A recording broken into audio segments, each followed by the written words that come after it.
বিভিন্ন বনেদি বাড়ির দুর্গাপুজোর সৃষ্টির কাহিনী নিয়ে আমাদের নিবেদন। প্রথম কাহিনী হরবাড়ির দুর্গাপুজো, দ্বিতীয় কাহিনী সিংহী বাড়ির দুর্গাপুজো। চলুন আজকের হরবাড়ির পুজোর নানা সত্যি ঘটনা আমরা শুনি এ বাড়িরই জ্যাঠাইমার কাছ থেকে। আমাদের হর বাড়ির একটা পুকুর আছে, যার নাম দাম পুকুর। আমি এসেছি 69 সালে। পুজো খুব রমরমা হতো, মেলা বসতো, পুলিশ পাহারা দিত, এত লোক হতো। আর গল্প শুনেছি দাম পুকুরে নাকি বাসন উঠত। পুজোয় কি কি বাসন লাগবে তার একটা লিস্ট করা হতো, তারপর ওই পুকুর পাড়ে লিস্ট রেখে আসা হতো। ভোরবেলা দেখা যেত পুকুর পাড়ে বাসন উবুর করা আছে। আচ্ছা, বাসনগুলো কিসের ছিল জ্যাঠাইমা? মানে মাটির বাসন নাকি অন্য কিছু? কাঁসার বাসন ছিল, পেতলের বাসন ছিল। আচ্ছা জ্যাঠাইমা, সেই বাসনগুলো আবার পুজোর পর ঘরে তুলে রাখা হতো? না না, পুজোর পর আবার লিস্ট করে পুকুর পাড়ে রেখে আসতে হতো। যেমন করে আনা হতো তেমন করে। আর পরের দিন দেখা যেত বাসন নেই পুকুর পাড়ে। এরপর ঘটলো এক আশ্চর্য ঘটনা। আশ্চর্য ঘটনা মানে কিরকম ঘটনা বলুন তো? একবার কেউ একজন ভুল করে অথবা চুরি করে মনে হয় একটা বাসন রেখে আসেনি। তারপর থেকে বাসন ওটা বন্ধ হয়ে গেছিল। আচ্ছা, আপনি তো আনুমানিক কত বছর আগের গল্প শুনেছিলেন? আমি আমার দিদি শাশুড়িদের কাছে শুনতাম। আর আমার একটা নেশা আছে পুরনো জিনিস জানার। আর একবার শুনেছিলাম হরের বাড়ি নাকি ডাকাত এসেছিল। ডাকাত? সে কি? হ্যাঁ, রাত 12টার সময়। আর তখন রাত 12টা মানে তো অনেক রাত। তারপর হরকর্তা যিনি ছিলেন তিনি গলায় আঁচল দিয়ে অতিথি আপ্যায়ন করলেন। মানে ডাকাতদের অতিথি হিসাবে আপ্যায়ন? ওনাদের তো ভয় পাওয়ার কথা। কেমন যেন ব্যাপারটা সব গুলিয়ে যাচ্ছে, আপনি একটু খুলে বলুন দেখি। হ্যাঁ, তার কারণ তিনি কাউকেই তাড়াবেন না, সে শত্রু হোক বা মিত্র। তিনি ডাকাতদেরকে বলেছিলেন, আমি চাবি দিয়ে দেব, কিন্তু আপনাদের আগে আতিথেয়তা গ্রহণ করতেই হবে। ডাকাতরা মেনে নিল? ওরা তো শুনেছি খুব ভয়ঙ্কর হয়, মানুষ মারতেও ওরা দুবার ভাবে না। তাহলে ওরা কি আর মানতে চায় বাবা? ওরা তো মানতে নারাজ, কিছুতেই রাজি হবে না। অনেক বলার পরে, অনুরোধ করার পরে রাজি হয়। রাজি হয়ে গেল? ওরে বাবা, ওরা আবার এমনি রাজি হয়নি, 3টে শর্ত দেয়। আর বলে এই 3টে শর্ত মানতে পারলে তবে আপনার বাড়ি খাবো। আজব ব্যাপার তো। তা কি কি শর্ত দিল? প্রথম শর্ত ছিল ইলিশ মাছ খাওয়াতে হবে। এবার তো বিপদ হলো, ওই সময় ইলিশ পাওয়া যায় না, আর ইলিশের সময়ও না। তাহলে কি হলো? দাঁড়াও, এত ব্যস্ত হইও না, এখনো 2টো শর্ত বাকি। বলো বলো, আমার আর তর্স হইছে না। দ্বিতীয় শর্ত দিয়েছিল কাঁচা আমের ঝোল। আর তৃতীয় শর্ত হলো কোনো তরকারিতে নুন দিলে হবে না। এমা, নুন না দিলে তো তরকারির স্বাদই আসবে না। এসব আবার কি? আর এরকম বলার কারণই বা কি? এইসব শর্ত দিয়ে ডাকাতরা রাজি হলো, এবং যিনি বাড়ির কর্তা তার মধ্যেও নিশ্চয়ই একটা ঐশ্বরিক ক্ষমতা ছিল। উনি কি ভেবে তার বাড়ির সমস্ত লোকজনদের বললেন সমস্ত জিনিস জোগাড় করতে। যার ওই বাজারে যে লোকটা ইলিশ মাছ বেচে, দেখবি এখনো সে বসে আছে ইলিশ মাছ নিয়ে। যা, তার কাছে যা। আর রাম শোন, ওই তুই বাগানে চলে যা, দেখ আমাদের ওই 12 মেশে গাছে এখনো অনেকগুলো কাঁচা আম আছে। যা, সেখান থেকে আম নিয়ে আয়। অতঃপর দেখা যায় 2 বাদ সেই বাজারে এখনো সেই লোকটি ইলিশ মাছ নিয়ে বসে আছে, এবং একটি গাছে 2টো মাত্র কাঁচা আম পাওয়া গেছে। ভাবা যায়, ডাকাতদের কথা অনুযায়ী নুন ছাড়া রান্না করা হলো এবং এবং চমৎকার ঘটনা ঘটে গেল। ডাকাতের দল অত্যন্ত খুশি হয়ে ডাকাতি না করে সমস্ত ভুরিভোজ করে তারপর সেখান থেকে চলে গেল এবং বলে গেল যে 100 বছরের মধ্যে হরবাড়িতে কোনো চুরি ডাকাতি হবে না, এই আমি বলে দিলুম। হরবাড়ির পুজোর আরও অনেক কাহিনী শুনলাম জ্যাঠাইমার মুখে। হঠাৎ একদিন দুপুরবেলায় এক শাঁখারি এসে হাজির। তখনকার সময় প্রচলন ছিল, যিনি শাঁখা বিক্রি করতে এসেছেন তাকে স্নান করতে দিতে হতো, খাবার দিতে হতো। এরপর বাড়ির কর্তা ভীষণ রেগে বলে উঠলেন, তোমার আর আসার সময় হলো না, দুপুরবেলায় আসতে হলো।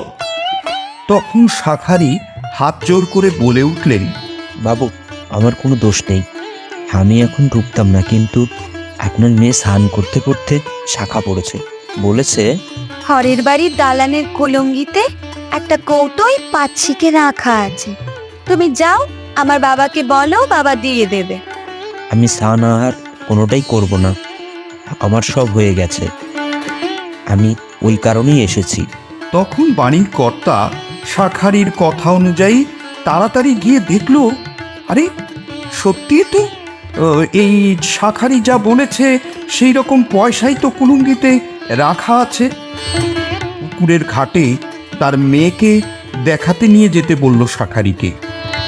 তখন সবাই মিলে শাঁখারিকে চেপে ধরল, বলল ওই মেয়েটির কাছে আমাদের নিয়ে যেতে হবে। শাঁখারি অগত্যা বাড়ির সবাইকে মেয়েটির কাছে নিয়ে গেল। পুকুর ঘাটে গিয়ে দেখে দৌড়ে একটা মেয়ে কোথায় যেন চলে যাচ্ছে। তারপর মেয়েটি যেন অদৃশ্য হয়ে গেল। সিংহি বাড়ির দুর্গা পুজো। উত্তর 24 পরগনার বাংলাদেশ সীমান্ত শহর বনগাঁ। এখানকার প্রাচীন সিংহি বাড়ি মা মহামায়ার পুজো 200 বছরের পুরনো। পুজোর প্রবর্তন করেন বনগাঁর বিশিষ্ট পাট ও রপ্তানিকারী ব্যবসায়ী হীরালাল সিংহি। বর্তমানে সিংহি মহাশয়ের ব্যবসা বড্ড খারাপ যাচ্ছে। সারাদিন ব্যবসার চিন্তা করতে করতে এক সময় রাতে ঘুমে ঢলে পড়েন। তার চিন্তা শুধু নিজের ব্যবসার জন্য নয়, এই বনগাঁর জলে জঙ্গলে ঘেরা সমস্ত মানুষের জন্য। এমন সময় ভোর রাতে হঠাৎ তিনি স্বপ্ন দেখেন।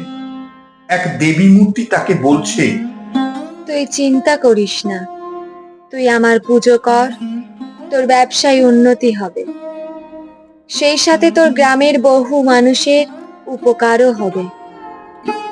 হঠাৎ ঘুম ভেঙে হীরালাল বাবু দেখলেন, এ কি কি দেখছেন তিনি? এখনো রাতের আকাশে সব তারা রয়েছে। খোলা জানলা দিয়ে বাইরের দিকে তাকালেন হীরালাল বাবু। কেমন যেন শরীরটা আড়ষ্ট হয়ে গেছে। একটু গা ঝাড়া দিয়ে নিলেন, তারপর একটু জল পান করলেন আর মনে মনে একটু সাহস এনে এটাকে নিছক একটা বাজে স্বপ্ন ভেবে উড়িয়ে দিয়ে আবার চাদর মুড়ি দিয়ে শুয়ে পড়লেন। কিন্তু কিন্তু এ কি, একই স্বপ্ন তিনি যেন আবার দেখলেন। চিৎকার করে উঠলেন, মা, মা গো, তোমায় তোমায় আমি আমার বাড়িতে নিয়ে আসবো, মা, মা গো। কি কি ব্যাপার গো, ঘুমের মধ্যে কি বকছো? হীরালাল বাবু স্ত্রীকে সব জানালেন। সেই থেকে শুরু হলো বনগাঁর সিংহি বাড়ির ঐতিহ্যবাহী মহামায়ার পুজো। পরিবারের আয় উন্নতি তো হতে শুরু করলোই, শুধু তাই না, এই হীরালাল সিংহি মহাশয়ের উদ্যোগে এই অঞ্চলের সমস্ত মানুষের যথেষ্ট আর্থিক উন্নতি হলো। এদিকে সিংহি বাড়ির আর্থিক বৈভবের খবর চারিদিকে ছড়িয়ে পড়ল। ডাকাতদের কানেও খবর গেল। লোকবশত ডাকাতরা ডাকাতি করার জন্য একদিন আসলো। আরে ভোলা, দরজার কাছে একটা মেয়ে যেন কাঁদছে মনে হচ্ছে। চ চ, আমরা আমরা দক্ষিণ দিকের দরজার দিকে যাই। সর্দার, কি আশ্চর্য! এখানে একটা মেয়ে কাঁদছে, পরনে লাল পেরে শাড়ি। আরে ভোলা, দরজার কাছে একটা মেয়ে যেন কাঁদছে মনে হচ্ছে। চ চ, আমরা আমরা দক্ষিণ দিকের দরজার দিকে যাই। সর্দার, এখানেও তো একটা মেয়ে কাঁদছে। আজ কোন কুলক্ষণে যে ডাকাতি করতে বেরোলাম কে জানে। আজ কপালে কিছুই নেই। চলো বাড়ি ফিরে যাই। হ্যাঁ, তাই চল, কাল দেখা যাবে। সেদিন ফিরে আসলেও পরপর দুদিন ডাকাত দল এসেছিল সিংহীবাড়ি ডাকাতি করতে, কিন্তু একই ঘটনা তারা প্রত্যক্ষ করল। অবশেষে সিংহীবাড়ি ডাকাতির আশা চিরতরে ত্যাগ করলো ডাকাত দল। শুধু সিংহীবাড়ি নয়, বনগাঁর বহু মানুষের বহু অলৌকিক কাণ্ড জড়িয়ে আছে এই সিংহীবাড়ির মহামায়ার পুজোর সঙ্গে। একবার বনগাঁর এক পরিবারের এক ব্যক্তির দীর্ঘদিনের রোগ কিছুতেই সারছে না। সমস্ত ডাক্তার দেখানো প্রায় শেষ হয়েছে। শেষমেশ সকলে মিলে ঠিক করলো কলকাতায় যাবে চিকিৎসা করতে। সিংহীবাড়ির মহামায়ার দালানের সামনে থেকে তারা যখন যাচ্ছে, হঠাৎ কে যেন বলে উঠল, তোর কলকাতায় যাওয়ার দরকার নেই, তুই বাড়ি যা, সব ঠিক হয়ে যাবে। ব্যক্তিটি চমকে উঠল, সারা শরীরে একটা শিহরণ খেলে গেল। তারপরেই ব্যক্তিটির শরীর থেকে সমস্ত রোগ দূর হলো। ব্যক্তিটি আবেগে জয় মহামায়া বলে চিৎকার করে উঠল। এ ঘটনা শীঘ্রই সমগ্র বনগাঁয় ছড়িয়ে পড়ল। আজও বনগাঁর সিংহীবাড়ির পুজো চলে আসছে তার অতীত ঐতিহ্য বহন করে। গল্পটি আপনাদের কেমন লাগলো অনুগ্রহ করে কমেন্ট করে জানাবেন। আরও ভালো গল্প পেতে চ্যানেলটিকে অবশ্যই সাবস্ক্রাইব করবেন, লাইক ও শেয়ার করবেন, এই অনুরোধ রইল। ভালো থাকবেন, সুস্থ থাকবেন। ধন্যবাদ।